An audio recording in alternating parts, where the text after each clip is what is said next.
नमस्कार, स्वागत है आप सभी का। यूपी एएनएम 2800 ग्रेड पे को लेकर के आज हाई कोर्ट की लखनऊ बेंच में डिवीज़न बेंच में मामले पर सुनवाई होनी है सरकार की स्पेशल अपील पर। और कोर्ट नंबर 2 में केस लिस्टेड हुआ है डिवीज़न बेंच में ऑनरेबल जस्टिस राजन राय सर और ओम प्रकाश शुक्ला सर की डिवीज़न बेंच है यहाँ पर। और ये पहले शुरू में कुछ फ्रेश केसेज हैं और इसके बाद आप देखेंगे तो एडिशनल का मामला यहाँ से स्टार्ट है। और एडिशनल के मामले में भी केस ऊपर ही लगा हुआ है 5वें नंबर पर।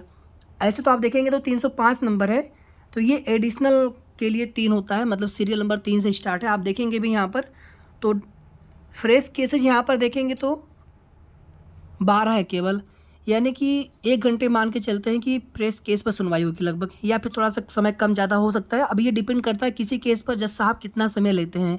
कभी कभी कुछ ऐसे मामले होते हैं जहाँ पर समय ज़्यादा लग जाता है किसी एक केस पर ही, तो फिर वहाँ पर समय उसी हिसाब से डिसाइड होता है। बाकी 1 घंटे के आसपास मान करके चलें, यानी कि 11 बजे के बाद एडिशनल के मामले सुने जाने स्टार्ट हो जाएंगे, 11, सवा 11, साढ़े 11 बजे तक लगभग।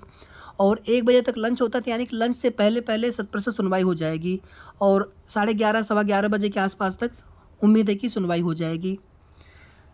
ठीक है, यहाँ से एडिशनल का मामला स्टार्ट है, तो एडिशनल का सीरियल नंबर डायरेक्ट आप देखेंगे तो 3 से स्टार्ट है, 301 से स्टार्ट है। जैसे आप देखेंगे इलाहाबाद हाई कोर्ट में तो वहाँ पे 300, फिर वहाँ पे एक ऐसे स्टार्ट होता है एडिशनल के केस। तो ये डिवीज़न बेंच में है ये मामला लखनऊ हाई कोर्ट में। ठीक है, स्पेशल अपील है ये 189 आप 2024 उत्तर प्रदेश सरकार की तरफ से विभाग द्वारा।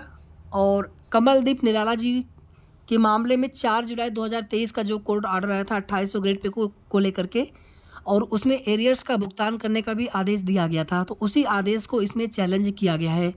इसके पहले वाले डेट पर काउंटर एफिडेविट लगाने के लिए बोला गया था, और अगर आज देखिए उसमें रीजवाइंडर के लिए आदेश आना चाहिए, 100% आना चाहिए। बिना काउंटर और रीजवाइंडर आए तो केस डिसाइड नहीं होने वाला है। बस यहाँ पर सब कुछ आप सभी के पक्ष में हो, सब कुछ अच्छा हो, और सरकार इसमें इतनी आसानी से तो नहीं मानने वाले हैं, लेकिन धीरे धीरे अगर यहाँ पर हम लोग संघर्ष करते रहेंगे, लगातार लड़ते रहेंगे, तो एक न एक दिन सरकार को ये चीज़ मानना चाहिए कि 2800 ग्रेड पे आप सभी का अधिकार है। आप लोगों की जो भी ड्यूटी होती है, लेकिन उसके अलावा भी आप देखेंगे बहुत सारे सर्वे के काम होते हैं।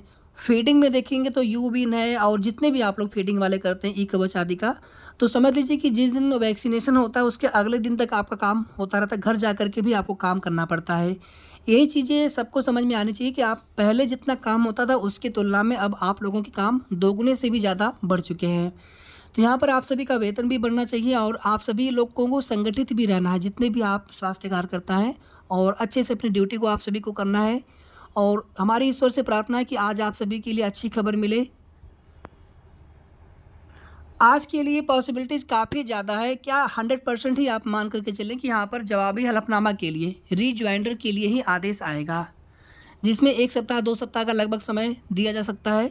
और इसके बाद फिर देखेंगे 19 सितंबर को दोबारा से कंटेम्प्ट वाली याचिका पर सुनवाई होनी है, जिसमें पर्सनल अपीयरेंस के लिए पहले भी बोला गया था और इस बार फिर से बोला गया है प्रमुख सचिव जी को कि आपको स्वयं उपस्थित होकर के जवाब देना है कोर्ट में कि आप अभी तक क्यों 2800 ग्रेड पे पर वेतन नहीं दे पा रहे हैं। बस आज आप सभी के लिए अच्छा हो और जवाबी हलफनामा के लिए आदेश हो जाए माननीय न्यायालय की तरफ से रीज्वाइंडर के लिए। सवा 11, साढ़े 11 बजे के आसपास तक, यहाँ पे थोड़ा सा समय आगे पीछे हो सकता है। बाकी जैसे ही सुनवाई स्टार्ट होगी हम आप सभी को तुरंत उसकी लाइव अपडेट भी देने की कोशिश करेंगे। तब तक आप सभी अपना ध्यान रखें। धन्यवाद।